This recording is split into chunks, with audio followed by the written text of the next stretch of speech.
From Germany. Yeah. Did you move to Australia first? Mm-hmm. So I moved to Australia. No, sorry. I moved to New Zealand actually when I was 18. And then I spent like a year there working, traveling, and I loved it because it's so different to Germany. The people are so nice. And like in Germany, everything's like very polished. And I feel like I never really fit into the German culture too much because I've been diagnosed with ADHD like twice. Not just self-diagnosed by TikTok, because that's like, I was like, no, TikTok. I was like, oh yeah, that's me. That's why I don't visit people back. I was like, no, there's other symptoms too. Like it's not always, so great. Yeah. But yeah, I didn't really felt like I didn't really fit into like the German culture. And I actually come from like a really good family, like middle class. Like we had 2 cars, a beautiful house, amazing neighborhood. Like my dad is an engineer, like really like good money and everything. But I don't know, I just didn't really get along too well with my family. And when I went from home, I was like a little rebel. I was a school dropout too. And then I started jobbing and working for myself from like the age of probably 14, 15, 16. And then I just realized, well, the next path really from here is either going to uni or like really finding a job that I want to do for the rest of my life. And I was so young still at this point, like 16, 17, 18, like that mix. And then I decided I'm going to run away fully and go to the furthest point of the planet from Germany. That was New Zealand. And I did a working holiday visa there. And yeah, fell in love with it. And then I thought, well, my time is up here, couldn't extend the visa. Where can I go? Fiji, Australia, something like close by, Bali. And settled with Australia. And I'll never forget, like the first day I was there, I took a photo of Tambora on the beach, like in Bondi. Yeah. And I put it on my Facebook and I was like, okay, just arrived. How can I move here? But it was true, and yeah, and then I settled there and fell in love and grew old. I'm 29 now. So you moved early, like young. Yeah. What was hard? It was really hard. I mean, the struggles really were in like starting in New Zealand. This is so crazy because I've never really done like fully like that question, like really opened up a whole like wow. Because I've never been put on spot like that or asked that type of question in like interviews. It's always about like what I do, not who I am. So this is interesting. Okay. So New Zealand was difficult because I feel I was running away, like I said, from the furthest point of Germany, which Germany was almost like a physical or visible representation of my issue, the environment, the people, the culture, me not getting along with my family, how different I was, how difficult I was. It was constantly in that environment, in that country reflected back to me. So therefore I felt I'm going to run away from that. I'm going to, New Zealand or Australia in that case, and just like reinvent myself and explore myself. And while that in the beginning worked, after a while I've realized you can't just run away like physically from your problems and change environments and then therefore just hope and beg that the universe gives you like a different reality. Yeah. Because your external reality could be looking different. All of a sudden there's a beach and the Kiwis and, you're throwing shrimp on the Barbie and living your life in a bikini. But I was really struggling with mental health issues, anxiety, depression, everything. And that didn't go away. I had amazing days like by the beach, but all of a sudden like that crippling anxiety or panic attacks or the emptiness of not having good relationship to my own parents and my family, that set in at night. And then it became even more lonely because I didn't have my close friends, which at least I did have them in Germany. And that to me like was really one of the mindset shifts that really changed like my life because I realized how alone I was with my problems. And I think this is what actually helped me overcome the victim mentality, which is weird because I was so desperately alone and isolated and vulnerable that really to me it was so point blank, only 2 options. Like you're either going to stay in this and become more poor because I didn't have much money at the time, didn't have financial support from my family, and you end up on the street and your mental health is fucked, excuse my wording, or like you change it because I realized now that all my support network was removed from me, I couldn't just call my best friend and say, I'm really having a hard time, I'm struggling right now. And they would come over and hug me and would have a bottle of wine, like laugh about it. I was dropped into like the bottom of just like loneliness and total confrontation with like the dark triggers and wounds I've been running away from. And when you get to that point, like literally rock bottom, you're like, oh, the only way from here is either up or I'm going to stay where I am. And when I made that commitment to getting up and changing and leveling up, which then it's like a whole story in itself, but I never really looked back or fell back, if that makes sense. And that funnily enough kind of builds on the point I made earlier with I want to be the smallest fish in the pond. So I can look up to other people, the bigger fish and the shark tank and say, how can I become one of you? Like I constantly look at life not as an upward spiral, Lost. No, it's deeply fascinating when you mentioned about the the confrontation of your the victim state and the dark places that you're in. What was that? And then how did you pull yourself out? I think it was the isolation and trying to be strong as well. Like this is funny because it goes hand in hand with Black Cat energy too. Yeah. Through being so alone and being like a rebel and, my family sucks. I'm going to run away from home. I don't need nobody. I'm going to make my own money since such a young age. I felt so strong in that period in Germany when I left home around 14, 15. And then before going to New Zealand overseas 18, I was like this rebellious teenager. I'm so strong. Look at me. And I looked down at other people my age who were strong and close with their families because secretly, I was jealous of it. I only done that later in the confrontation we just spoke about, confronting myself with my own wounds and unhealed trauma. But in the heat of the moment, I was like, I'm so strong. I'm going to travel the world by myself. I don't need nobody. It also reflected in my dating in a way. Like I will sometimes not belittle, but like look at men. And when they didn't have a traumatizing upbringing or when they were like, mommy's little baby boy, even though they look pretty masculine, I would look at them and judge them and label them as like, oh, you must have had it easy. I would never engage with them that way and say that, but I would immediately put them into a box. And that in itself, that's not strength at all. Like you can't compare yourself. That is victim mentality. So it's almost like me being overly strong, overly self-sufficient, overly self-independent and making my money from such a young age. Of course, there's an element of strength that takes discipline, but it came from the wrong intention. It came from the intention of resentment towards other people and comparing myself and deep down really longing for love. Because at the end of the day, I was still super lonely. So it wasn't coming from like a healthy place. It didn't come from strength. And so when I was completely isolated, I realized I should really ask for help. Like I should really be like, why is it so hard for me to ask for help? Well, that's sweet. And, blah, blah, blah. And then I had certain situations happen throughout New Zealand in my travels where I realized, oh shit, like I do need to ask for help because I'm so lonely and isolated and I didn't heal. And there's no way even, and you can probably agree on this with the podcast, everything, like you need other people in your team.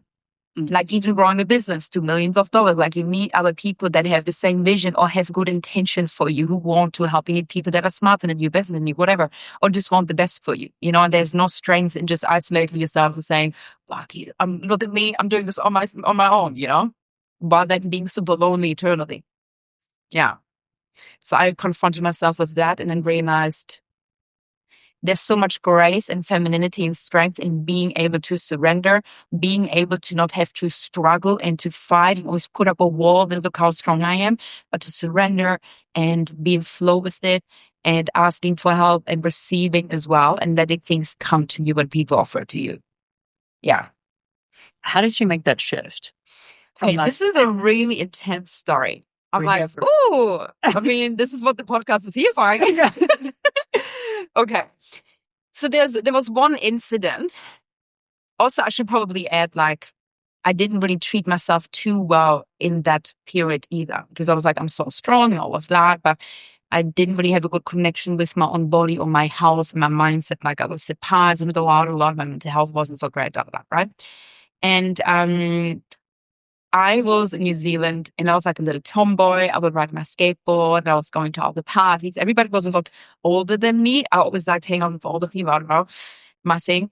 And we went to this party and I was with the only guy friends and we drank like already a lot of drinks of vodka. Like before we drove to this huge party, like mansion from the hills, New Zealand, like a nice area, and had my skateboard with me. Everybody got out of the car. And little Anna with all the guys, like no one really cared. Everybody's like, oh, let's go into the party and blah, blah. And I was like, oh, this is such a nice, fun place to go with my skateboard, because I know how to skate. Like, I'm good at it, even though people are like, oh, this is little blonde bitch. Really, but I love it. And so I was like, yeah, you do your thing. I'm going to quickly like drive down the hill. And I stepped on my skateboard, but I already had a few drinks and I went down so fast. At least she still have scars on my knees from it. And I just face planted, not because I wasn't good, but because I was a little stoned and I just, fell on my face. So I feel like I need to find photos of this because this would be crazy to put in. Anyway, so I fell and I had like blood all over my face because I fell on my face. I fell on my knees. At the time, I was a dishwasher out the back in like a shitty little restaurant somewhere in New Zealand. I needed my hands to obviously work. The next day I still had work. Anyway, so I was bleeding everywhere. I had stones like in my hands. I couldn't open them. And I was like, okay, I need help. And I walked into the house, like literally blood was just coming out. And I remember all of a sudden, like everyone stopped what they were doing and they were just like, the fuck? Like it looked so scary. And some people were tripping as well. So they were just like, oh my God, I'm scared and screaming. Yeah. Like insane.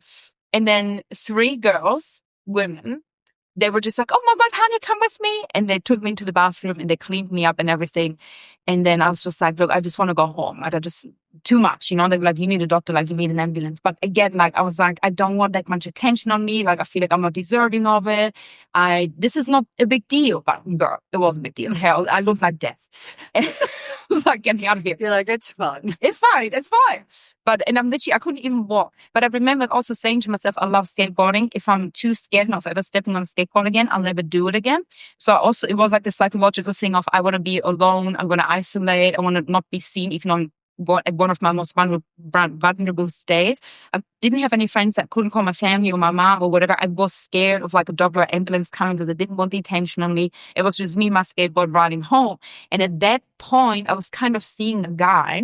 And so funny because I never talk about my dating stuff. But anyway, so I was seeing the guy at the time. We weren't official or anything. We both knew like this is just like a flame, like on holidays, you know. But I just felt like, and so many can probably relate to this, when you're in a vulnerable state, like you want to be with someone you like, right? And I did like him. And I thought I'm going to ride with my skateboard to his place, right? And so I'm on my skateboard, bleeding, and already driving past my home because I was like, I can't lay bleeding like alone in my place like this. I really want to feel close to someone, but my phone was dead, so I couldn't call anyone. And I was like, I'm just going to go to his place. And it was like in a tent, so or camping. And I was going like past my place around like a little town, and people were already closing up shops and everything. I came past McDonald's and industrial areas, and I remember there was a cleaner already like cleaning outside. And she like dropped her like cleaning thing. She was like, "Sweetie, are you alright?" I was like, "Yeah." God, like everyone's just like this zombie walking around. It was crazy. And eventually I come to the tent where this guy stayed, and I was too scared to enter because I was dripping in blood still. And I was just like knocking, and I said his name. I was like, "Hey, it's Anna." And he goes, "Oh, I'm here with Julia." Bleep that name out. And then I just stood there and I was like, oh shit, okay. And you know, I didn't, like, this is not even a crazy heartbreak story. It's not about the heartbreak because I wasn't super in love with him. It was more like of an acquaintance. But to me, that was such a good reflection of like, don't chase connection. And to me, it was reflected back then, like, he was not the problem. What happened there, him being with another person or prioritizing someone else, was not the problem. It was how I treated myself. I was so angry at myself. How did I end up here? Like, I took full responsibility, which I also teach clients. Like, don't blame the guy now. You know, oh my God, he's such a narcissist. He cheated on me, or he was there with another woman. He's a man, like whatever. You know, he didn't see that I was like bleeding everywhere. Good, okay. I took a big mental note. I came home. I looked in the mirror, blood everywhere, mascara running down my face from crying and stuff. And I literally made a commitment that day, like, this will never, ever happen to me again. Like, I feel so low. And then the next day, I still showed up at work. Or what means the next day, 2 hours later, because at this point it was probably like 4 a.m. something. And my workers, like my boss was really nice, and he was like, look, you need to go see like a professional, get the stones taken out, stitches and everything. Like, you got to do something. Just go home. And I stopped drinking. I stopped smoking. I started working out. It completely changed my life. And then I worked myself up, and I've got a successful business, and my life looks very different. So yeah, but that was probably one of the moments that changed everything mentally for me. It sounds like it was like just you made a decision. It was literally one decision, 100%. To not go back. Yes. But it was one decision based on all the stuff I've observed about myself. I knew I was not looking into, like, whatever you want to call it. Is it the shadow self? Is it the unhealed wounds, the triggers? We all know.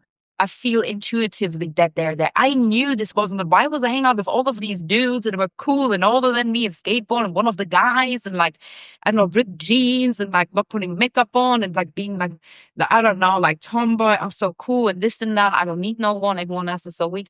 What did I want to try and prove there? Like, do you know what I mean? Like, who's gonna come and clap for that? Like, feel like you won. Yeah, literally. Like, yeah. you won. Good job. Yeah. Yeah. it's like I always say this to clients as well, like no one's going to come and clap for your struggles. Because I think like some people, of course, it's nice like when you get sympathy for hard struggles and your hardships and you talk about it, but really you shouldn't wear it like a reward on your chest. Like, look at what I've been through. I almost feel the true healing comes when you don't have to advocate for your younger self anymore and try to prove to everyone, look what I've been through. To me, it's almost a compliment when people look at me, they're like, oh, she's probably like a trust fund baby, the little blondie grew up here in the hills. And I'm like, girl, you have no idea what I've been through. Yeah. I don't know what they call it. What is that? Like, sure. Yeah, it's interesting because I would rather people think that I've been through nothing than for them to think that I have. 100%. That takes so much healing to admit, though. You know, because the unhealed version would crave the validation. The unhealed version, the younger self, the version of you that has been through so much shit, probably would have loved the attention you get now when you do open up about these struggles. You know what I mean? Like sometimes when I share, like what I shared, for example, now, which was only like a little element, but when I shared, people give me so much sympathy and they're like, oh my God, I can't believe you've been through that. But now I'm like, I'm chill, like I don't care. Yeah. But 10 years ago when it happened, I needed that. But where was everyone there? You know? But I also probably pushed them away. So it's so interesting what your own perception does, though, to your own mind and how you almost project it outward and it becomes your reality. If you believe you're a victim of your circumstances, you ultimately become one. If you believe you're a creator of your circumstances and you have input, you become the creator of it. You have so much more control than you think. No, I agree. Absolutely. Can we pause real quick? I'm sorry, I'm having some technical issues. Yeah. I'm sorry. Oh, yeah. Test. Terrible. Terrible. I like your outfit. Thank you. Is that meshy? I feel like I got these from Australia. They look really good. Yeah, I feel like for some reason, what is it? It's like Portman's. Oh, yeah. You know, so funny because sometimes you have places like, do you know Forever New? Yes. Sometimes they have really good stuff. Yeah, just random. Like it's so random, but sometimes the best stuff, like people say, but people stop me in the streets that are way in stress from. Oh my God, excuse me. It's like Forever New. I bought one the other day. Yesterday, actually, I bought to the Snapchat lunch because it's kind of yellow and Snapchat is yellow. And people literally stopped me in the streets. But this could also be just like the energy here. I feel like people are so open and they love complimenting. I think it's like we were talking about this last week. Like in LA, you can find your people. And it's just such a diverse range of people that everybody's here. It's so crazy. I really love it here. It's so nice. I feel like there. Do you live here? I live in Newport Beach. So that's like, it shouldn't take more than 30, 40 minutes, but it's like with traffic, like an hour. Yeah. We're good to go again. Okay. Yeah, sorry. We were just talking about victim getting. But if you wanted to, feel free to, because I feel it doesn't need to be, especially when we cut, it doesn't need to be a flow of conversation. Yeah. We could go on to something else too. Yeah. I'm just thinking of how to bridge it in. Okay. So from the moment when you made the decision, oh, this is not it, I'm not having this. You clearly went on a journey to get to creating Black Cat Academy. Was that based off your life? Yeah, probably. So, I mean, the theory of the Black Cat is that she's so self-sufficient and independent, not in the toxic way, in the healthy way, that things come to her and she actually decenters man.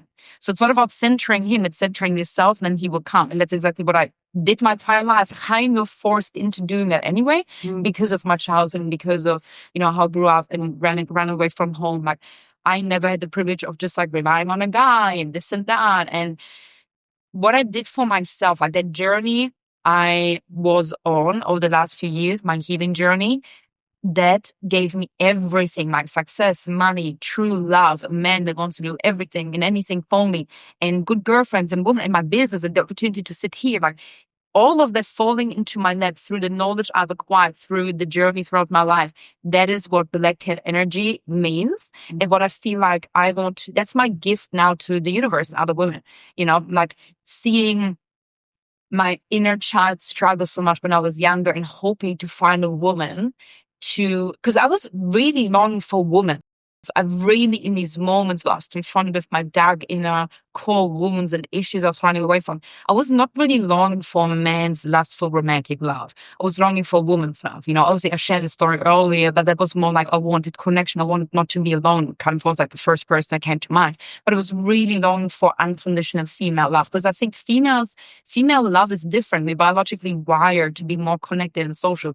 When women sit at the table, like, we face each other, right? When men hang out, they sit at the table, they sit next to each other, drink a beer and watch footy. So like, it's different. Like, we literally like villagers, and so I felt I want to make it my mission to become that woman I was longing for to come and save me when I needed to be saved.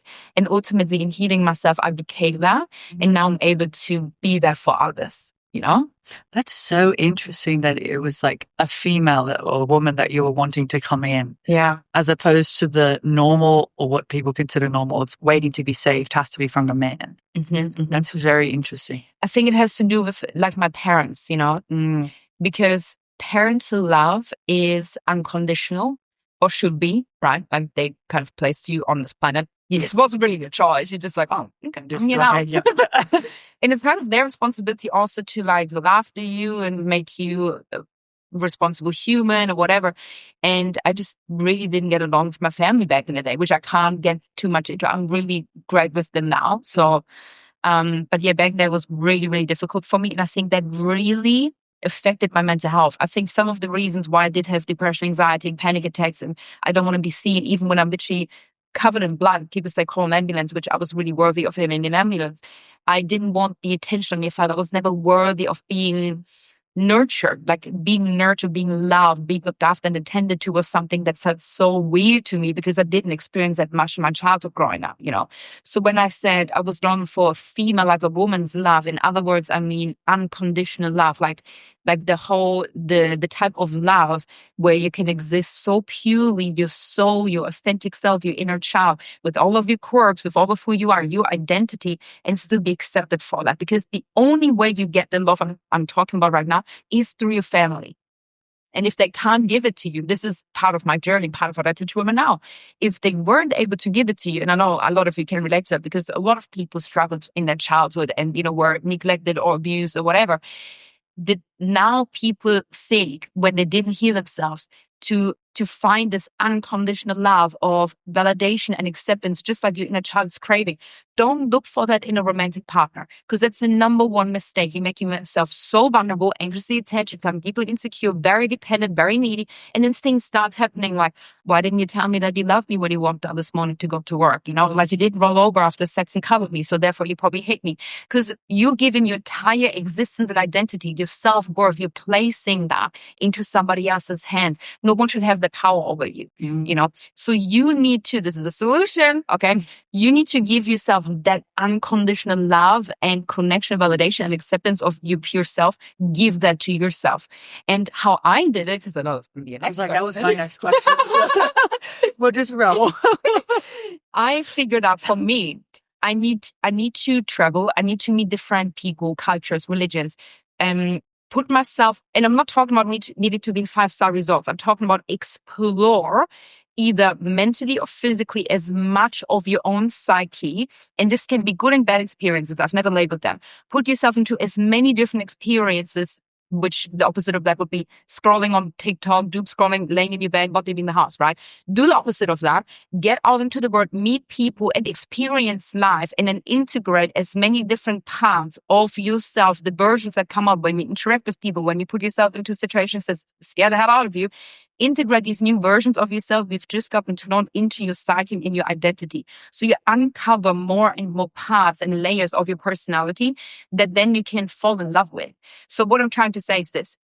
If you're scared of something, the best thing to do is probably avoid it, right? Like, for the mind. It's like, oh, I'm just going to stay at home and doom scroll and order Uber Eats and watch pizza. So comfortable, so cozy, so nice.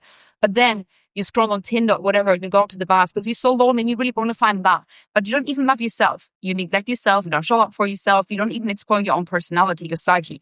I've had such a crazy life and upbringing because of, unfortunately, my child was a little fucked and my ADHD and everything.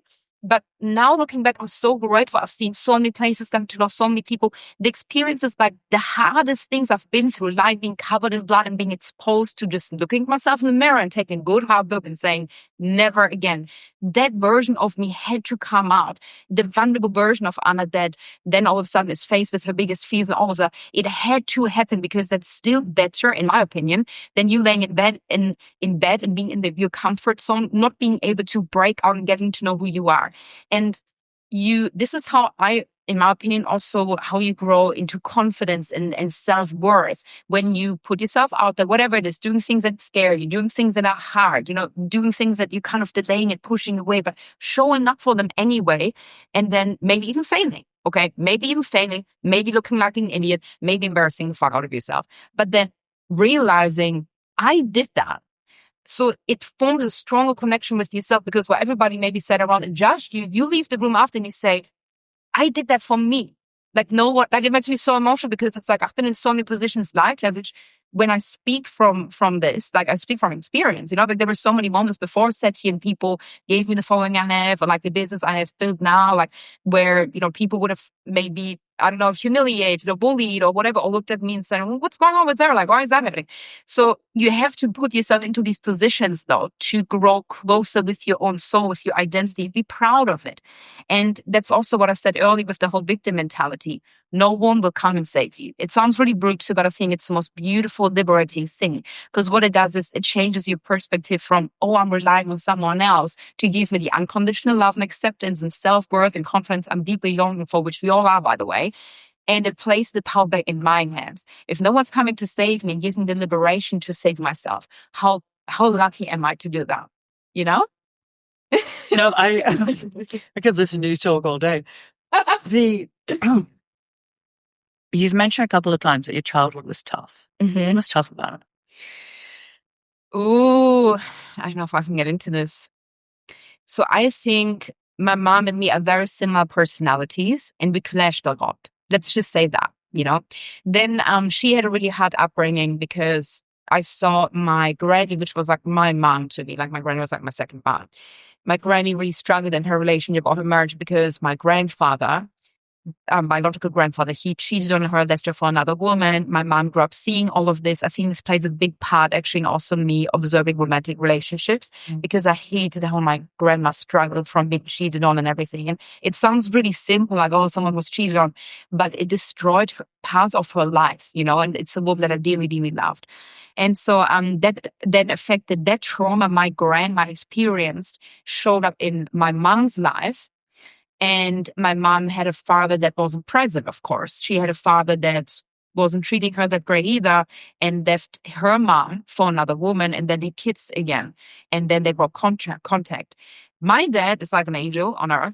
And so when my mom fell in love with him, they were great, Then I came into the world, I was the firstborn child. And so I feel it was just a weird dynamic, because I was I'm speaking now from my present, how do you say, interpretation, by the way. She never told me this. This is what I'm thinking. I think I was everything she never was. So I was the kid that was like the sunshine. I was talking to everyone. I was so happy, because when I was like the younger, early stages of a toddler, I didn't have struggles, right? Like she was already probably confronted with big struggles and traumatic situations in her young years because of the divorce and the cheating and the drama. So her nervous system would have been dysregulated. She would have learned a lot of things that, like my parents aren't really safe and this and that. And all of a sudden she sees me and my dad and me. I'm like his little princess. Like he would die for me. He would kill for me. He would do anything for me. And I think that presentation in her was a huge conflict, because she loves this man as a romantic partner, as her husband, while at the same time she sees and she loves me as a child. But I'm not just kidding. I'm sure she does. I'm sure she does. You got that off. But so I think for her it was a huge conflict, because she then would see this version of her younger self within me, how me as her daughter would play with her husband, and it was a presentation of a childhood she never had. So that dynamic in itself was just very tricky to navigate. And I only learned it observing it and studying it because I'm obsessed with psychology and observing people.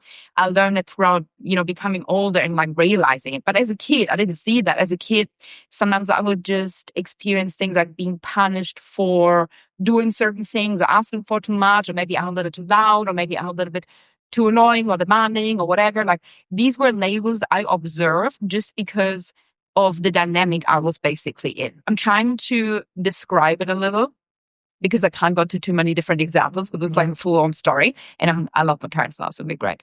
But yeah, that was just really difficult. And that impacted my self-worth. It impacted my confidence. So therefore, I acted out in the world differently compared to a child that had all the backing and we love you so much. And got told every day how beautiful they are and how much they love. And I showed up differently in the world, And therefore, I also became, a little bit more anxious, depressed. I had panic attacks. I dropped out of school. And I actually ended up in like a mental hospital when I was like, I think 15, 16 as well. I got into really bad friendship groups too and corners where I got off the drugs and everything because I truly believe like if you have dark energy about you, which is just, when you don't feel good about yourself, you would like attracts like. Yep. So I attract darkness around me. And thank God, I literally was in rooms of people like taking drugs and sniffing this and popping pills and weed and like a smoke box, and they would offer me stuff. And I remember people like placing their hand in front of me with pills and like, take this. And I just zoomed out. I was like, this is similar to the decision I made never again. When I looked into the mirror with the blood and the mascara, I can be in that position. That was one of those moments where I realized this is one decision that can change my life. And I'm too much of a black and white person. If I ever take one pill, I'll end up on the streets popping 50 every day. Do you know what I mean? To know your own mind, don't you? Like, you just know it takes one more little step. It's not even that big of a job, which like it is when it comes to the experience of it, but the manual like of what you do, and that is so scary. Yeah. And it's good that you were scared of that instead. No. It's interesting how the mind works. So I know exactly what you're talking about. I was always fascinated sometimes people didn't understand this. As a kid, I always said this. I was like, isn't it funny how simple yes or no answer can actually change the course of your life? And people are like, well, yeah, duh. Like you say yes to something, not to the other. Yeah. But like the trajectory, almost like the butterfly effect. Like even this podcast, for example, saying yes or no to it. It's such a simple black and white thing. You say yes and no to the pill, or like whatever it is. But the bigger picture of this, you never know like what's going to come from this, or like, like who you're going to meet on the way home, and then this and that. Or maybe if I would have not come here, maybe I would have been in the car and had an accident. Like who knows, We should like full pendulum the other way. All that. I know. No, I don't know. It's so interesting how simple decisions. And I think we should make more decisions and we should say yes to more decisions. So if somebody offers you pills, obviously don't say yes to that. But, by making more decisions, and I specifically said make more decisions, don't just say yes more to things that scare you. But making more decisions is, I think, what also helps the process of what I explained earlier with becoming more confident by living life more. Like right now, we're so on autopilot, we're strapped to our phones. And we all long for love and connection, romantic love. And I see it because otherwise my account would blow up, and otherwise I would meet the man for my business, right? Like people come to me for advice. Yeah. And it's because we're so isolated. I truly also think as a collective, we've really been traumatized after COVID. We are all, very disconnected. We're off ourselves. It's become really normal to brush people off and be like nonchalant and like canceling last minute and this and this. And like, I think it's important to come together again as a society to connect with people, even if it's not romantic. Like yesterday when I was at the comedy club at Improv, which was really funny, by the way. There was a guy who had a Netflix special and everything too. And everybody left afterwards. I was there with my partner. But he's like so chill. I talk to everyone because sometimes I'm like, is it weird when I go up to this man and like say to him, there was a great set? Because I understand obviously dynamics. I want to be respectful of my man. And like as a woman talking to another man, it can always be I'm just very traditional when it comes to that, respectful. And he was like, of course, babe, like there's no bad intentions. Talk to him.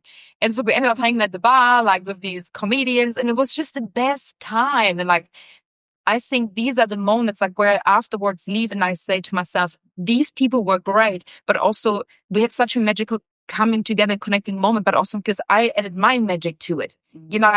you need to find magic again in your everyday life, and you will not find it in your four walls. You will not find it on your phone. That's not magic. You see AI, it looks like magic, but the true magic is the little moments that give you goosebumps, where you laugh with a stranger at the bar, like where you go out of your comfort zone, where you do something that scares you so much later, and you go, thank God I did that. Even though I might have not succeeded straight away, or maybe I failed or whatever, but at least I show up and like do something for me.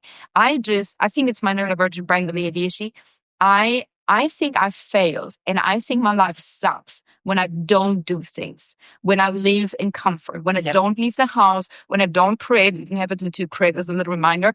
Like when I don't do things, I'm like, wow, I'm just existing. And just to give you a better example, because I want people to really realize this. Of course, I work. Of course, I have a routine. Of course, I do all of the things that are, things that are just essentials for your life. Like I do the groceries, I sit in my car, I have my morning routine, I go to the gym, I go to work, I go home. But outside of that, we can still create things. This is how I built the business. I had a job before, and then I started uploading TikToks after the job. And I know people say, yeah, but I'm tired, and like, how do I do it? And da. We live now in a world where you have AI that you can use as your assistant. Like you can build businesses overnight. It was absolutely insane. We've never been so privileged when it comes to information. Like, remember the medieval days? Well, I wasn't there. They didn't have AI. They built houses and everything. Even like you need to create. What Instagram was created in 2014, 13? yeah, something around there. Yeah. So even when I think back to when I was in high school, there was just like, we didn't even have an iPhone. It was like a Discman, right? Like, so the choices in which we have to make money and earn money is just huge. Yeah. Well, I kind of started teaching this money mentorship as well. That probably one of the best ways for the girlies to still stay in their feminine energy while making a shit ton of money is to build a personal brand on social media. I mean, that's what I did with the Black Cat thing, right? Like and my account grew so quickly. When I came up with the Black Cat theory and I first spoke about it, it didn't really click for people. And then I've given visual examples like Rihanna. I was like, Rihanna's such a black cat, blah, blah. And people, it didn't click. It didn't click until I introduced the golden retriever archetype because people on social media love an enemy. You almost need an enemy. My words when I talk business are very harsh. Like when I talk psychology, I'm like a little bit more graceful, whatever. But like when it comes to business, I remove emotion completely. And I will tell you, like on social media, you need to attack someone almost, like I like rage baiting. People will know this because I've done videos where I'm like, make your man suffer. And people are like, she's such a man hater. I'm like, no, I love men. Like men are great. Yeah. But also I'm talking specifically to my target audience, which is the golden achiever woman that wants to transform into the black cat, which if I would have to describe her, she's maybe a little bit more desperate for love and validation, probably like 15-year-old Anna was back in the day. So I see myself in the woman that I'm speaking to, that is my ideal client, then I know her wounds and triggers already. Instead of then, just like in 2020 when TikTok first really started, being like, oh, here's my hook. If you're struggling with finding love, here, 5 things you can do. Like that is like 10 seconds of scroll time. It's just wasted time. When I say you actually need to make men suffer, the people that know how to get respect from men, women that are confident, they scroll past and say, is she fucking crazy? I don't need to make my man suffer. I'm confident. I love him. I want to be a good woman. They scroll past. Great. Yes. So my target audience, they're listening. The women that are scared, they don't know, like, I get walked all over by a man. He doesn't message me back. I always need to double text. Now they listen. That's the woman I want to speak to. The women that are already confident, they're not my buyers. They're not my clients. So all of a sudden, the woman that is insecure and is like, I want to make a man suffer and like, be respected by him. They listen to the videos. And this is how things blow up. This is probably one of the best takeaways I can give you because this is my accounts group when I first started, like 100K on TikTok per month, which some people do like in a year. So it was really wild. And green screens are great. People love celebrity examples. I do a lot of them too. Of course, yeah. And they can relate to it because everybody always spoke in psychology around terminology. Again, relating this back to younger Anna, who was hoping for someone to just put things into simple terms, hold me by the hand and said, girl, we got this. We're going through this together. I got you. Listen to me. Like the psychology behind dating is always like very complex. Your childhood trauma this. Don't get me wrong, I touched on it just then too, but you never see me do that on TikTok. Your childhood trauma this, and I don't talk with my clients about it really either. And you're insecure because of this and your attachment style. Let's talk about that. And let's talk about why he was a sociopath, why he's a narcissist. And like, I just relate back to what, Granny would always say. He needs to love you a little bit more. Like the man just needs to love you a little bit more. And Why is that? Because it's the healthiest dynamic. It works in our favor also biologically. So men, I mean, we have a man in the background. Okay, I mean, give us some thought if they're not just kidding. A thumbs up. So I truly think, and I can't speak for men, I can only speak from what I've observed about men, right? This is my theory. So I think biologically men in their masculine energy want to chase and they like the challenge. They like to solve the riddle. They like to problem solve just while they go hunting and fishing and playing sports, very competitive in nature. The harder something is for them to attain, the more they also respect it and the more it is a reward to them. It's almost like a man starting a business, making a lot of money to then buy their dream car and say, I really just appreciate this car because of the journey I've been on. And if my trust fund dad would have given me this car, maybe I would not respect it so much. I'm not comparing women with cars, obviously, but the psychology behind a man having to attain and work for something and is presented with a mental challenge that psychologically might even keep him up at night to then finally get the peace, the thing, the energy, whatever it is, the reward he's looking for, he then also finds more longevity and enjoyment and appreciation of it.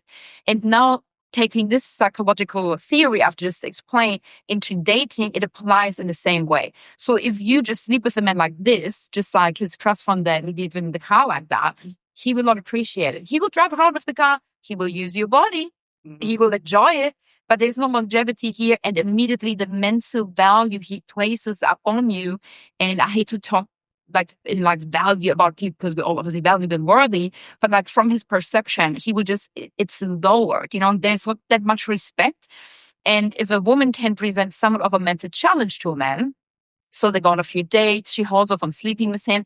And it's not because also she's a bitch. Even though I like to say that sometimes, like you need to be sassy and you just need to be a challenge, You can still be so open and nice, like be a kind person, but just not overly desperate for his approval and attention. And women give it away in subtle little ways. Like it's not necessary because like clients always say, yeah, but Anna didn't tell him that I loved him.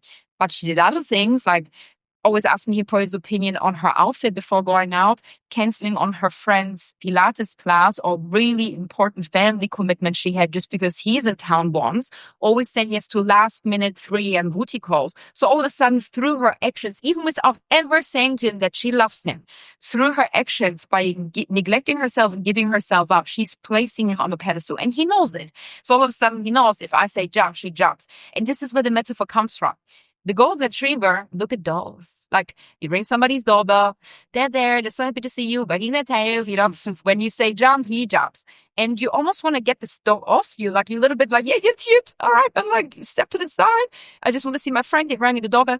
If your friend has a cat, the cat is like hanging around, licking its paw, kind of sussing you out, looking at you from the distance. They're just like, oh, that's a beautiful cat, but also she's keeping at a distance. All right.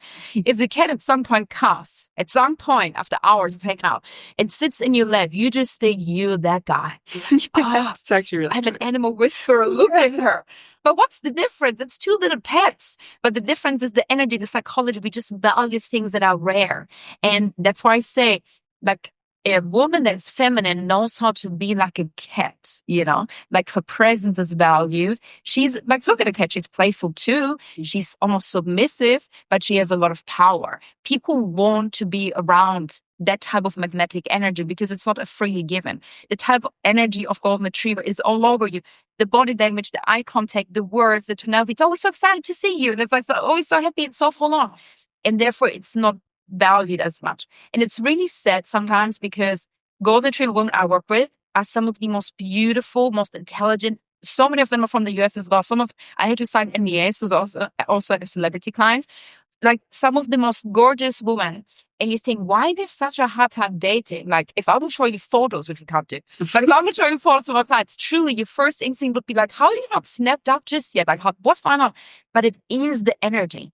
And obviously like dating after COVID is a little bit more tricky. And I'm not saying it's only women's fault, by the way. I want to backpedal here a little bit because men also obviously introduce their own childhood traumas, unhealed wounds. And I would almost argue men are not so great at healing themselves like women are because men sometimes lack the support network of being able to sit and having these meaningful conversations like even just me doing now with other men.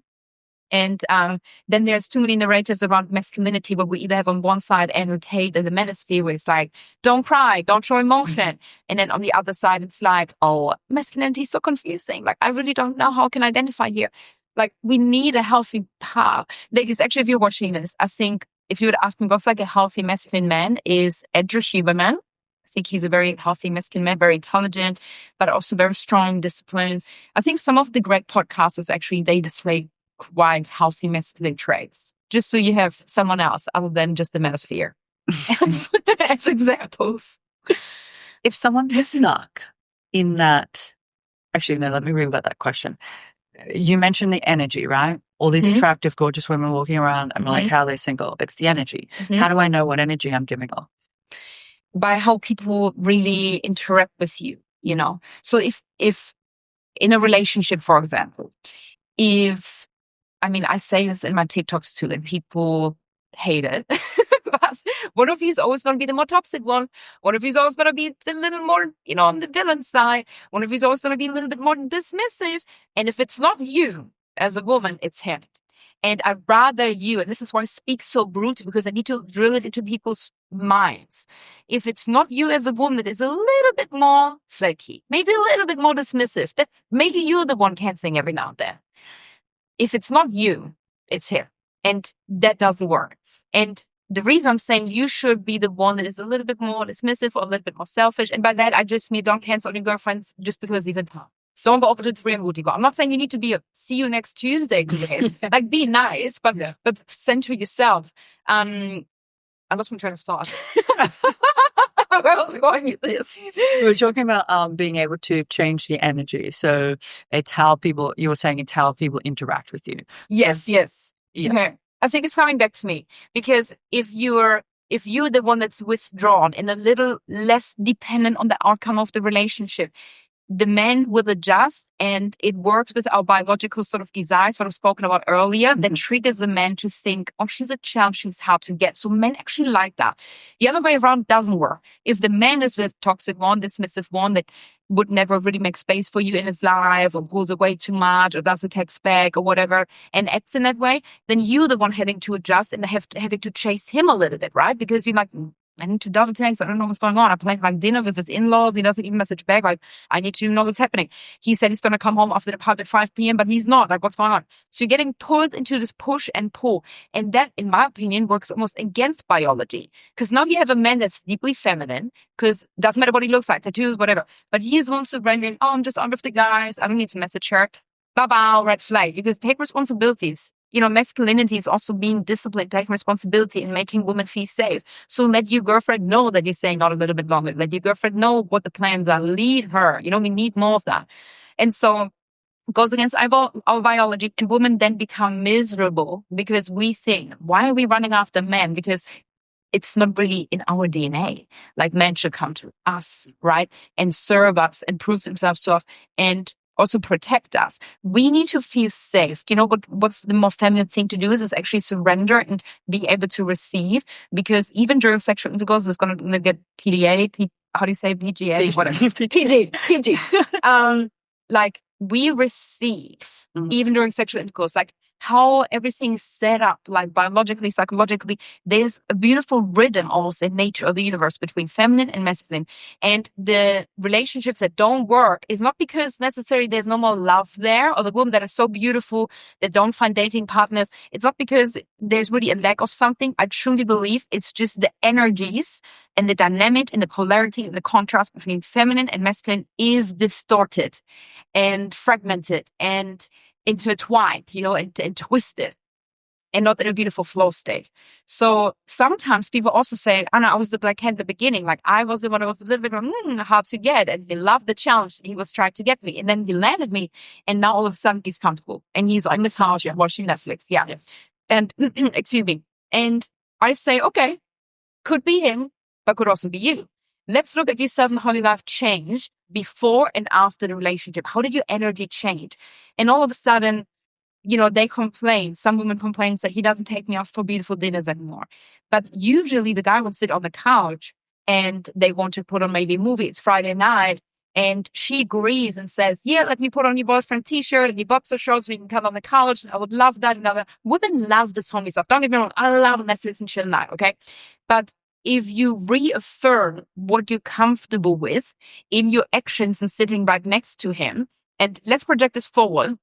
Let's say it happens again the next weekend, and you might already maybe feel a little uncomfortable when you think, I scroll, I see Janine, my girlfriend, busy taken out to this beautiful restaurant, and I'm sitting here watching Netflix on the couch and what's going on? So she's going to roll her eyes and maybe give him a little nag and say, well, you don't even take me out anymore. And he's like, oh, well, but you wanted me to stay. And blah, blah. So this is where the dynamic already changes, because she most likely will still sit next to him on the couch, right? Even though she complained about not being taken out. And men learn through actions. They don't learn through all of our talking, because men are not really verbal. They don't even talk with each other. They go out with John, their childhood friend, for a fishing day trip for 8 hours. Then he comes home and we say, oh, honey, how was seeing John? Like, tell me everything about his life, because he's married twice and he's got kids.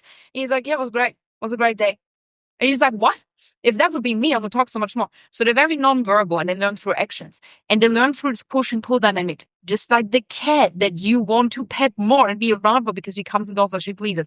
Use that seductive feminine energy more, right? So what I will tell the woman that wants to be taken out more, for example, and not just set it for Netflix dates, in a nice but maybe sassy way, I would maybe give a little hint and say, honey, I feel like we've been sitting here watching Netflix like for the last few weeks or the weekends. I really don't want to do that anymore. Remember back in the day, I would do a little touch and say, remember back in the day, you took me to this beautiful restaurant. Like, why don't we go there again? And then he might say, because you've already showered, it's like 10 p.m., whatever. And he might say, oh no, darling, like, whatever. He's got some sort of excuse. If I was you, but this is just my type of personality, if I really wanted to go out, I would say, you know what? That's fine, but I really don't feel like sitting here. I'm going to ask one of the girls. I'm going to call, I don't know, Lisa, and see if she's up for a drink. Even if you just go over to her place, work with his instinct to, the masculine instinct to pursue you again and want to take you out, that it's an incentive for him too. Like if you just settle for the Netflix dates, he's learning, I don't even need to put that much energy in, because like this is the standard now. This is the standard. Yeah. This is amazing. So of course we could argue, well, it's annoying that men don't pursue or take you out or spoil you anymore in relationships in long term. But we could also maybe put the focus now on the black cat energy, which you have full control over, by the way. You don't have control over telling him what to do or not to do, because then he's going to only pull away further. Focus on yourself, decenter even the relationship, and just say, what would my life look like if I just make it magical? Coming back to what I said earlier, like seek magic every single day, even if it's just in socializing with someone or meeting a stranger or going up to someone, giving them a compliment, going up and doing maybe a drink at 10 p.m. Why not? Like going out, we need to get out more and get out of our shells. And I think when we find so much fulfillment in doing that, or even building a business, it's not just about like going out there and experiencing stuff externally through other people, but also internally. If we do that, I think as women, we realize how much joy and fulfillment we can get from ourselves and outside of the relationship. It also makes us a better partner then too. And as a byproduct, and this all happens subconsciously, we become more attractive for him, because we become the version again that we were before he caught us and placed us in the relationship, before he owned us. And this is where women in relationships always make the man feel a little bit like he still has to work for it. I keep him on the edge of his seat. He never really truly knows if he has me. And this is the unpredictability that gets them hooked and excited. Sometimes, men cheat, or they look for other options, or keep one foot in and one foot out. It's because it's too safe and too predictable. That is a really feminine thing to feel as a man. When they feel very safe and very predictable, we want the safety. And sometimes we project our own love language and desires onto other people, right? So we want to be texted back and accommodated and spoken to regularly, that we feel safe and reassured. Now, when we're with a man who doesn't give that to us, we project what we want from him. So we now double text in order for us to be safe. Does that make sense? Yeah, it's like not willing to sit in the discomfort. Yes. Yeah. Yes. And so if you want to flip the dynamic, that is the solution. If you feel you're the one on that tree, running after him, jumping through hoops, pull away and stay in that distance. Maybe you don't even need to pull away. Maybe stay where you are and allow it. Surrender into it. Don't become the chaser. When you feel this, don't come after him, because then you get sucked in. And that dynamic is very ugly. And then it's going to become more feminine. You're going to become more masculine. You hold the relationship together. You're double texting, doing everything. So if you can stay here, two things are going to happen. You allow the discomfort. You actually also allow him to become a man there. because you want this man to step up. Now he's actually able to come to you as opposed to you always, being here. Because when you do everything for men and you bridge the gap that is the distance between you, whether it is, I'm trying to come up for examples for the girls, but like it could be you asking for sex. Why you're not taking me out? Tell me that you love me. Bring out the garbage because this and this. Why are you putting your underwear on the floor? Blah, blah, blah. Texting, all of that, right? So if you are always here, there's no space for him to really step up. If you either pull away or stay where you got and let him pull away, he now is confronted with two options. Well, I'm either going to become a better man and step up my game and come her way, or there's simply no relationship anymore. You're going to simply fade away and you become roommates. And then I would say bye-bye anyway, because there's no polarity left. Sure. But the gray zone, this weird, like back and forth, that's where you waste years. And all of a sudden he leaves you. All of a sudden he cheats or, so don't do that. If I'm in that place where I'm like, I want to surrender to the, let's say, softer feminine side of me, what would be my first step? So I think you can work a lot more with tonality and understanding your feminine energy in your body language and seduction, like energy, seductive energy.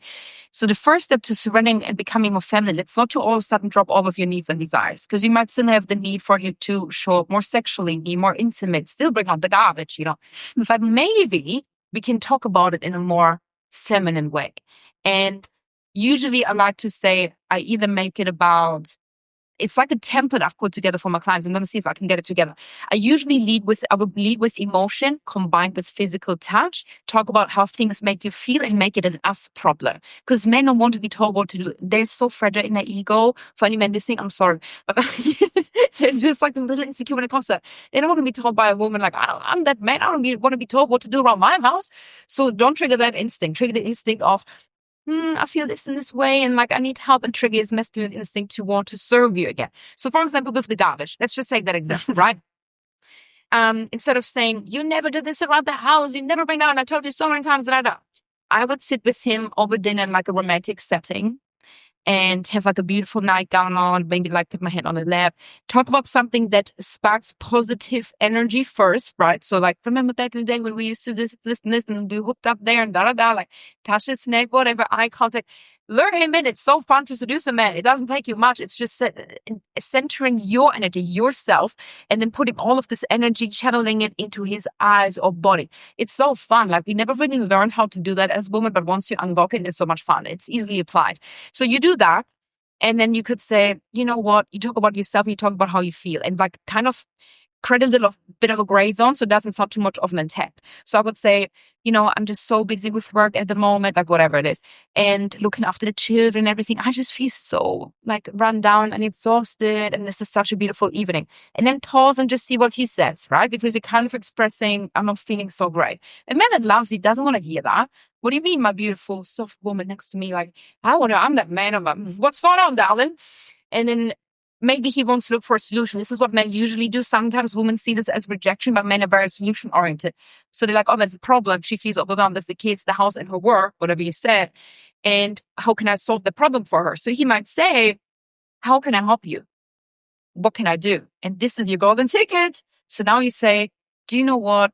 You offering help is so nice. What would really help, like even if it's just little household things like blah, blah, blah. And then you enter kind of what you needed him to do. And that way, when he doesn't do it, because sometimes you got to give them the benefit of the doubt, when he doesn't do it, you can do a softer sort of follow-up, and you can work with more psychological power here. You have a little bit more to work with, because now you can come to him the next week or when he didn't do it, and I would touch his arm again and say, darling, do you remember how you told me this and this and you said you wanted to do it and you didn't do it? He would say, oh my God, yes, so sorry. You would feel, you can now work with guilt. You can't exercise guilt over someone when you offend them or attack them. And these are harsh words. Just remember, this is my coaching business. I always remove emotions from it. Like when you offend them or attack them and say, you never do this and this and this, you don't have psychological power over him. Zero. He resents you. He thinks, oh, my nagging wife, this is so annoying, da, da, da. And I know it sounds a bit unfair, but it's just unfortunately how it works. You get better results when you can instill guilt. You can only instill guilt when you de-weaponize the situation and de-threaten it. And this is the power that women have. Like, the most powerful women look very submissive. They look very feminine. They surrender. They let their men talk. They let their men lead, but they know how to secretly pull the strings. And they're actually very much in charge. You know? Yeah, I agree. Powerful. I love being a woman. I could talk about this night and day. I feel like I'm like, would he approve of this strategy?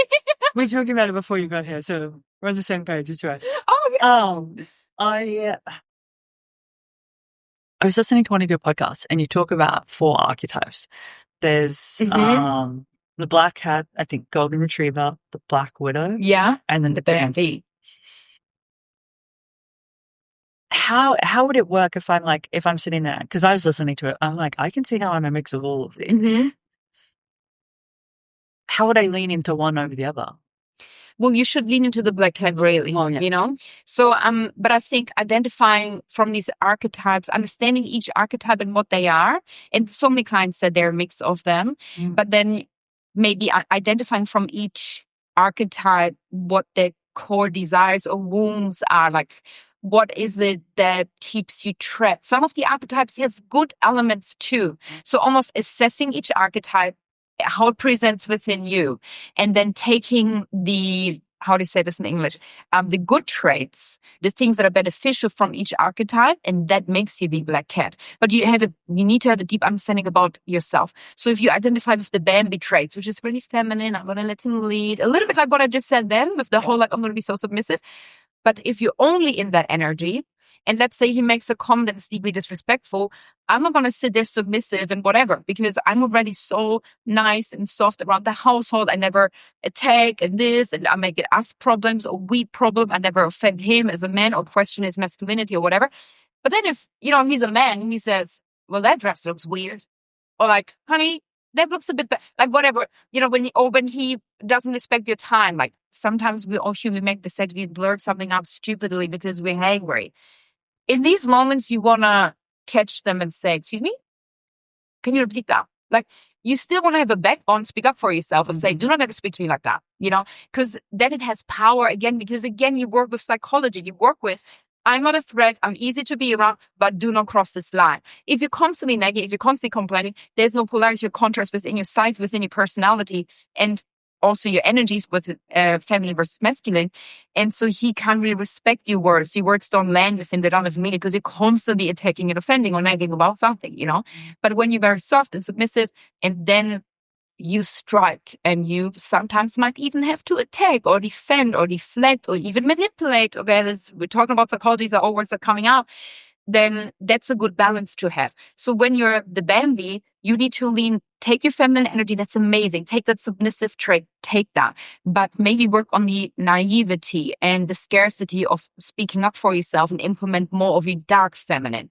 If you're the golden retriever, understand that you don't need to seek love externally and go more within. But maybe your extroverted people-pleasing skills can be very much integrated into your black cat archetype, because the black cat also knows when to lean in and socialize and exercise power and interact with people and have status and all of these things, but also when to leave. So then the black widow, for example, she would be a good archetype that is very harsh and dominant and has boundaries. So her benefit would be, I know how to speak up for myself. People fear me. Okay, great. Take that, but implement maybe a little bit more of the Bambi or the golden retriever, so you can also soften in your heart, and you're not just having a wall up and an ice block, and people despise you because you're just not a nice person to be around. So assessing the 3 archetypes, the Bambi, the golden retriever, and the black widow, which is basically avoidant attachment, too naive, submissive feminine, and masculine energy, golden retriever, the placeholder, the chaser. Assessing their traits and the archetypes, taking the benefits and then making it one, that's the black cat. Does it make sense? No, it makes total sense.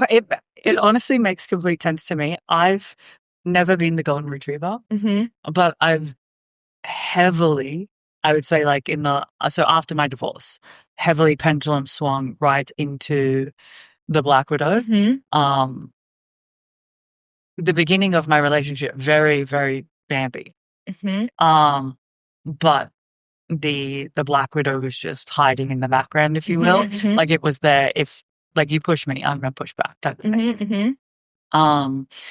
But yeah, so I completely get it. But that pendulum for me, that swings between Bambi and the Black Widow.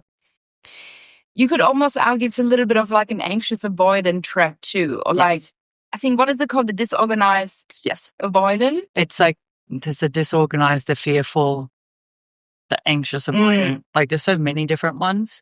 I think I'm a combination of all of them. But see, this is why I find it confusing. That's why I like to create these archetypes, because visually, when you look at the little Bambi, it represents everything I speak about and the character traits of that archetype that comes out in relationships, you know.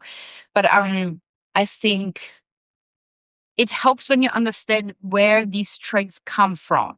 Like, why is it that you feel so open and so submissive and feminine, for example, in the beginning, and then the Black Widow lingers? There's something maybe unresolved there, or maybe just, you know, from your childhood where you're like, I always had to advocate for myself, I always had to fight for myself, I always have to speak up, so don't fucking mess with me. So there's maybe still a little bit of a guard up, which, by the way, I think is something very healthy still. Like, you need to be smart, play down, and always have like, and make a man feel that way, by the way. I feel like you should make a man feel like, I'm still a little unsure about you, you know? Because they're like, if you're fully sure about them and set on that, like, that's not great. And you can, like, it's so interesting because you could say things like, a woman that gives off the energy to a man, I'm still a little unsure about you, honey, you know? That whole energy and how she carries herself, holds herself, and how she interacts with him. I can go into examples if you want some. But if she would still tell him, I love you, like, you're my man, I'm not going to ever let you leave, but like, I'm set on you. That is such an interesting combination. It's kind of the balance of the two, being able to still be so almost vulnerable and honest with your emotions and powerful, and admitting, I love you, I'm committed, we're married and this and that, but the energy doesn't lie. The energy is still a bit like, I know I would have options though if I would want to leave, you know, but not because you tell him. Like, sometimes people misunderstand my TikToks because it's 60-second videos. It's really not about your wording. You can do so much verbally just because you also compliment a man, or you ask for help, or even the example with like bringing out the trash. Your tonality is something, and your voice as a woman is something so powerful, because that's really something that is our soul and armor, I like to say. It's our biggest advantage, because men biologically are very much built for impact and confrontation. Look at them, like the broad shoulders, the upper body. It's like from primal days back in the day for fighting. As women, we're not built to fight. So what I used to fight is knowledge of psychology, and therefore my words. All up here, you know, your knowledge about people and everything, you really only exercise it by speaking and exercising you, like using your voice as a tool to communicate your knowledge up here. If you understand people and you're a people person, listeners, but you don't know how to, like, let's say you're the perfect psychologist, you understand people and you have all the knowledge about these people up here, but you don't know how to interact with them, or how to use your voice to either get something out of them, or to make them do something for you, or to guilt trip, and ugly words now, but manipulate, to humble them, maybe to humiliate them, maybe for them to respect you. If you don't know how to exercise the knowledge about them, then there's no power there. So I try to always explain to women, just be aware of your words, because you can speak a lot of beauty into the world about yourself, also to your partner, also about the relationship, or you can destroy. And you need to know where to switch on what energy.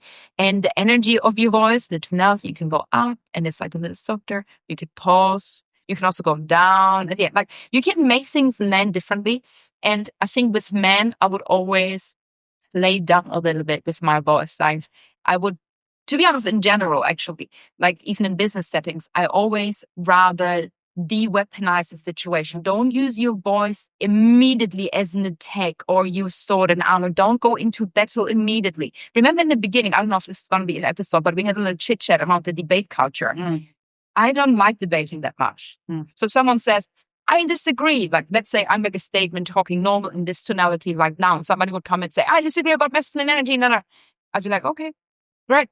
And then maybe they want to have the debate, but I would probably go more to asking questions without defending my point. Because for me, I don't need to defend. I already know my point. I believe in what I say. So I don't have to convince you believing into what I'm saying. You have so much more power just diffusing. And this is the true art, I think, of seduction, black hat energy, that you de-weaponize situations with a man to let him feel like the man, let him win. Let him win, like whatever. If he wants to stay, and if he wants to stay out, sure, no worries. You know, like let him feel like he's the one in charge, and then secretly do it anyway. Or ask for permission. He says no, secretly do it anyway. Like find your way of doing things, you know. Even if you would want him to do the garden, I've done this in a podcast as example. Even if you would want him to mow the lawn, and he hasn't done it for like 6 months, I would just like go up to a sexy gardener, make sure his top is off, and say, can you maybe mow the lawn? And make it at the time that your partner then comes home and says, who the fuck is in my garden? Like, this is my territory. I'm the man. That lawn will always be mowed, you know, because a man doesn't want to compete with other men. You need to understand the psychology and then apply laws through your voice that basically work for you and your relationship. You know, not by using their own energy against them, because that's just two masculine counterparts of the relationship that set each other off. This is where clients come to me and they say, I have like a list of things he said or didn't do or did do, and he has too. And then we come together and we compare and compete. Like in a lot of relationships is competition, because there's actually two men in the relationship or two women. The man is either too feminine, and then there's a woman that is feminine and they're not getting served, the energy's out of whack, or the man is masculine, but the woman has a huge ego or unhealed wounds, and then there's two men competing with each other. And in both relationships, neither are happy. And they might really love each other, but because there's no polarity, no contrast, no flow of energy, it does work. So deeply fascinating. So deeply fascinating for me. Like, it truly is. How did you come up with the theory? So I started uploading on TikTok probably 1.5 years ago or 2 years ago. And my first video was kind of like a dating thing, like I'm on FaceTime with a girlfriend. And I just gave sort of dating advice. And then I uploaded the video speaking about that theory of, I think it was about high school bully, where I said, look, you need the contrast, the push and pull method. This is how you can make a man obsessed with you. The more you reject them, the more they like you. It got people's attention because it's kind of like a paradox at first. It's like, what do you mean? The more you reject them, the more you rude to a person. Like, why would they like you? And I'm like, well, hold on. Remember back in high school when the bad bullies humiliated you, whatever, and you hated them, but they played tricks on your mind. You would talk with your mom and dad about it, or your friends. They took up a huge part of your life. They consumed your mind. And secretly, you really wanted to be liked by them. Accepted by them. Yeah. 100%. Yeah. And even though they were your worst enemy, right? But secretly, you kind of wanted to desperately be liked by them. And then I thought, how can I relay this back into more of a metaphor? I'm a very visual, like, learner and also person. I like to talk in images. And then I spoke about, well, imagine when you go over to someone's place and have a cat and a dog, right? Like what I spoke about earlier, ring the doorbell, who runs up to you? Oh, I want to play. Well, I love you already. It's not nothing. You're just standing there. And it's like, you know, I'm ready to jump through hoops versus the cat. And then I came up, because it's a little sexy, like the black cat and the golden retriever, because the golden retriever is just like the dog. I don't know. It's like when you think of a dog and that archetype I speak about, it's a golden retriever. And then the black cat is more like a black panther. Like, it's sexy. And then I spoke about celebrity examples, because I feel like people still didn't really grasp it. And I said, look at Zendaya, for example, as well. Like this, or Bella Hadid, like these mysterious energies of these women that aren't at every single gala, but when they come, it's like, even Zendaya, I think, what was the Euphoria launch a couple of days ago. I did one of the videos about that too. She arrived and people were like, whoa, like in awe of her. And I think she left really quickly. She didn't give any interviews, but people were like, give us more. And again, like when I uploaded videos about the black cat archetype with these women just on its own, people still didn't fully understand it. It wasn't until I introduced the golden retriever and I came up with a relationship analysis and breakdown of, what's her name again? The High School Musical girl, Vanessa Hudgens. Okay. Vanessa Hudgens and Ashton Kutcher. I think, no, not Ashton Kutcher. Austin Butler. Yes. This is years ago. Oh my God. And I basically broke down the relationship, because she was together with him 4 years without ever being proposed to. He landed his role in Elvis, became an overnight A-celebrity from someone who was in the shadow behind one of the biggest Disney sweethearts from High School Musical. And I truly believe she was a placeholder. The moment he kind of got better than her and got his fame, he left her, then came together with Kaya Gerber, like the 10 years younger model. So many women could relate to this. Now the theory makes sense. Now we had two perfect archetypes where I also said, the archetypes can interchange. So if you go retriever to a man, he becomes the black cat. He's the one that comes, goes as he pleases. He goes to the public square. You didn't even know. He goes out with his guys. You don't even know about it. You don't know when he comes home. He messages every now and then. He stays over at your place, but then leaves again. Whatever. So similar with the Vanessa Hudgens and Austin Butler example, people could relate to it. She was the golden retriever to him. He was the black cat. He turned into the golden retriever, which is more masculine and healthy and attentive, to Kaya Gerber because he really served her. Now, he was the one on the red carpet as a strong, healthy, masculine man looking at a younger woman, because I think he was actually younger than Vanessa Hudgens too, so there was also a little bit of an age and power gap. And now he was a man, look at my young, beautiful woman next to me, da-da-da, all of that. Even though the whole story is a bit sad, biologically, what I just spoken about, and psychologically, it makes so much sense. It proves exactly what I've been speaking about. That for him, it was ego and masculine, and look at the reward I have next to me, who I have earned now, and this and then I'm that guy. Men want to feel good about themselves, and they want a woman that further adds to that. Not a woman that would talk about them bad in public or behind their back. And I know you say, like, don't doubt, but nobody likes to be spoken about behind their back. But, there's women that will complain about their husbands and sort of say, oh my God, I can't even believe this or whatever. I think as women, when we lift a man up, especially in front of his friends, like, they love that, because they want to, like, a man's love. Sorry, men, but it's really also about themselves. Like, they want to feel good about themselves, about their lives, about their accomplishments. And a woman on their side, especially the woman they marry and they're seen with in public, is an accomplishment to that. And she needs to add to that in a way. And that's why I also say, as a woman, be careful who you choose next to you, because you immediately raise a man's status. If a beautiful woman is next to a man and they walk into a restaurant and no one even knows what this man is doing, could be overweight, like long, unkept hair, whatever, like he's smelly, like I'm trying to draw like a weird picture, but like, let's say not so handsome dude, okay? And like a 10 out of 10 beautiful woman, and they walk into a room together. The whole restaurant or whatever, people observing them would immediately say, this guy is someone. Like, immediately, because why would she be with him if he doesn't have some sort of power, money, status, or accomplishments? Like, the women lift a man up. And the same guy could walk in and have his Ferrari parked out the front. It wouldn't have that same effect. Like, yes, it displays power and money too, but it's a different type. Women really are an amplifier. You give a woman a house, she makes it a home. You give a woman, shelter and safety, she surrenders to it and can give life. So we amplify what a man is and has, and men know that. But sometimes, women work against their own biological feminine instinct to amplify, and they become masculine and therefore destructive. And then energies are out of tune again.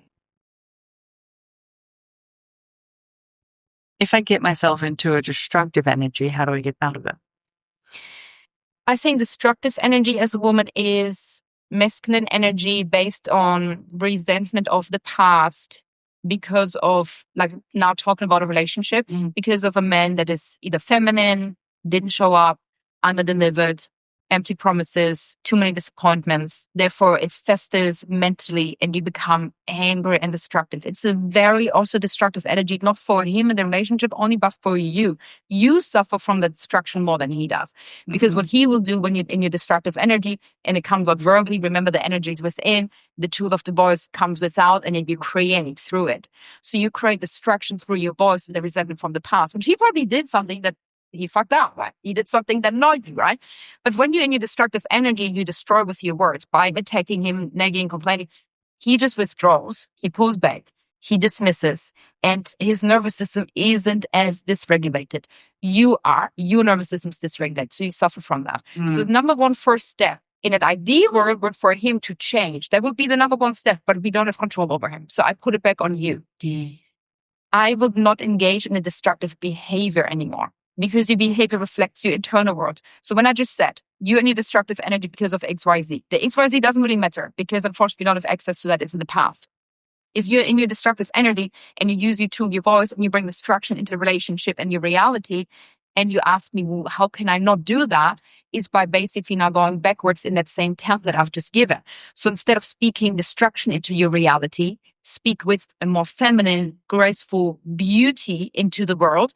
And then therefore going backwards, internally, your nervous system isn't as dysregulated. And that goes perfectly hand in hand what I said earlier about we don't need to compete. We don't need to always be all masculine and like speak from the ego as women, because that doesn't work with men, right? Then we only trigger his instinct to compete with us, to either dismiss or pull away or try to maybe make things worse and make us resent him even more. So when you change and all of a sudden completely show up differently and you're smart because you play down, I'm not talking about now becoming golden retriever and like letting yourself be walked all over, but maybe becoming also a little bit more, how can I say, letting him get away with a little bit more. Maybe pointing things out that he did that normally would make you feel resentful or destructive, but then using a different kind of tonality in your voice because you don't want to upset your own nervous system. It's the same, by the way. When I yell or whatever, like I feel that energy. When I speak with beauty to someone else, I also feel that. When I swear at someone, I lose my shit at someone, they don't really feel that unless they take it on board because they dysregulate themselves. But we really feel that. So for me and my clients that I sometimes have so much sympathy for, I'm like, don't even go there mentally to that point of dysregulation. Speak with beauty and femininity and grace, and maybe give him a little reminder, a little heads up, but gentle. And some people have said something like this online before, and people say, well, it's just about forgetting your own needs and like letting the man get away with shit. Blah, blah. You can still have boundaries, but they need to be really sharp and short and firm. And when you're in a destructive, constant masculine energy, you have zero power, which comes back to you can't even guilt trip him. You can't even say, oh my God, baby, remember we had that conversation and you said you would show up for me. Now, just as a little reminder, is there something you could do about this and that, because it just makes me feel X, Y, Z. Like, you can't exercise power here. You really have more power when you become softer yourself, more regulated within. Therefore, you feel more comfortable again. Therefore, you give him space to actually maybe change again a little bit too. And you know what? If he genuinely is a dickhead and none of this works, then you truly set a boundary. And maybe you're just not compatible, Like if you truly, let's say, I'm trying to come up with an example. If there's another household issue that you deeply resent him for, or he never cleans this, or he never speaks to his mother-in-law, you need to carry all of that weight. I would love for you to push the resentment from your ego away, the resentment from him, remove it from the relationship, remove the destructive energy, and settle into this feminine energy. When the topic comes up again, approach it in a different tonality, right? And say, my love, we've spoken about this a few times. Would you like help with this? I would always ask questions. Like I would always come from an emotional space. Like it makes me feel this and this, but you probably by now knows how it makes you feel because you've been complaining about it for a while. And I would ask him questions, say, would you need help with this? Should we hire someone for that? Can I do something to help you with this? Play so down and see what he says. Gather information. Instead of being destructive and constantly dishing out, I would become soft and also ask questions, understand why can't he show up the way he should be for me? Why can't he listen to my desires? Maybe there's an underlying issue. Maybe he's hurt too, but he can't communicate because he's a man. He doesn't communicate. So, I would just ask more questions and become softer, and you get so much more information from that you can now work with that might even subconsciously help with your own resentment and co-regulate yourself too. So truly the art in, I think, being regulated in a relationship, feeling confident, is by being smart and playing down. Like always de-weaponize the situation, always de-threaten it, never fully attack, never make yourself look like the bad guy. Don't give a man reason to resent you. Don't give your power away like that. You also complaining about it a lot also shows you care a lot, especially if it's a tiny thing like the garbage. Okay, maybe we should just hire a cleaner. Period. Bye. Give me your credit card though, because you're the provider. There's wriggle your way around it, create gray zones. You don't need a solution for everything. He can bring the solution, right? No, absolutely. It's never truly just about the garbage. It's never truly about the garbage, yeah. It's like, I think it's long festering resentment about something else. Mm-hmm. And it could be maybe not feeling emotionally safe or whatever, but now it comes down to asking questions and really deep and meaningful conversations. And when I say to clients, you should have a vulnerable conversation with him and get down to the bottom of what's going on, they say, but is this a golden retriever thing? It depends on how you word it. Remember your tool, your voice, know how to use it. You don't have to sit there and admit how bad your childhood was and how sad you are because of this and your attachment style, therefore, and you just never shout for me like this. I wouldn't even talk about what he does do or doesn't do. I would ask him questions about the topic that annoys you, what prompts him to do that, and almost treat him like a patient. So I would almost ask, I don't know, if he always does this, say, do you need help with something? Like, is it work? I feel like you've just been so stressed lately. Your energy seems different, like play so down. Even though you know that, well, he's lazy, he doesn't want to show up because he'd rather go golfing with the guys. But almost, do you recognize the situation? You look so innocent that you get all the information that you can now work with. If you sit there and you just say you're always late, you don't want to be with me, and and you hate me, you're always going golfing, you get nothing. You get nothing. You have no power, And some people might watch this and say, Anna, this is too much hard work. The comment I get a lot. Fair enough. You can break down. But not a lot of women are privileged enough to just leave. So I genuinely give advice for women that are, in long-term relationship or marriages, they can't just walk away, that are tied to someone and that still need to coexist with this man, and everything they've been doing doesn't work. So I give them like a different approach. It's also wise. Also, is it? yeah, Oh, it's good. Oh, it's so interesting. I love talking about it. Is there anything we haven't touched on that you'd like to say? Let me think. Wow. I did speak a lot about the black cat stuff. I mean, this is what I'm really truly passionate about. This felt like a really deep dive into psychology, but also mixed with a deep dive into my brain, which was really, really fun. Normally I'm used to being asked more business questions like, how did you do the TikTok and how did you do this and the theory and why do people like it and blah, blah, which is more businessy. So now my brain is immediately like, wait, I need to talk more about that. But no, I think it's great. I think that was really fun. I think we covered everything. Just, I have a new mentorship that is coming out. Oh, please, yes. Can I do this self? Yes, absolutely. Okay. Yeah, please go for it. So I do coaching. So if you want to work with me one-on-one, you can do that. I'm sure you're going to put my little link down below. Absolutely. Pull in the caption. Amazing. All in the caption. And I'm also launching a new mentorship, which is really, really fun. Basically already started, but I'm going to add new modules and new lessons as we go. So it's not too late to join just yet. I also have my own podcast, which is called Be Smart, Play Down, all around the themes we've just spoken about. And, my black cat necklace. We still have a few left. Just was a collaboration. It is so cute. It's so cute. It's a collaboration with a jeweler from Amsterdam, and we launched it last year in Dubai, and I love it. So yeah, you can also get that via the link in the caption. But that's it. Thank you so much for watching. Thank you for having me. That was really, really fun. I'll be back. Amazing. Thank you so much for joining me.